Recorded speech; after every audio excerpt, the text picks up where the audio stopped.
Alright, I'm going to try and help you out here. There's a few things I'm noticing in tutorials that are not being pointed out and not in here.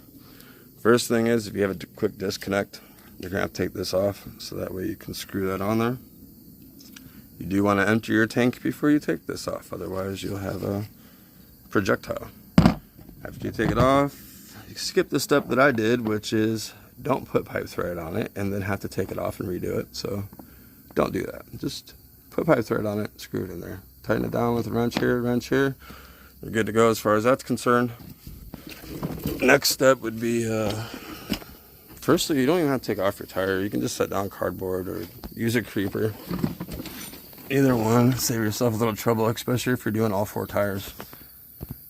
So the next recommendation is, you can see I've got a little bit of black stuff. That would be this. Solid recommendation I've been seeing is put this around the threads, so then that way you don't get air inside around the threads. You'll end up with bubbles in there, so you just pop that on there. Once you got that on, you got your system pressurized, and you're good to go. Just pull your lever here, pop that on there, and then crack open your bleeder, and you're all set. So that's pretty much your process you're looking at. Something I'm doing specifically to this situation, I don't want this clean fluid mixing with the old fluid.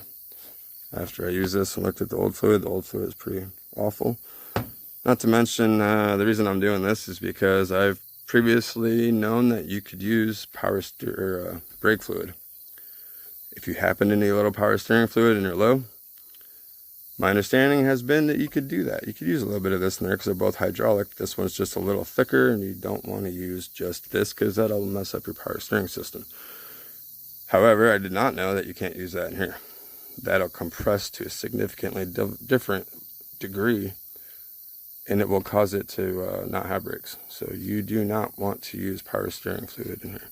Never want to mix either one of them. That's just what caused my situation to be as it is. So I don't want any of this clean fluid mixing with the old fluid. So right now I have this closed, and as you can see, it's pretty dry down there right now. As far as where the float is, I think my level's right about here. So I'm going to continue removing the fluid till there's just about nothing left in the reservoir. I'm not going to go all the way to the point to where there's no fluid in the master, so I don't want to dry that out. So that's how I'm going to go about this, and then that way I can get all that crappy fluid out of there real quick, and then close it back up, go around, and do all 4 tires.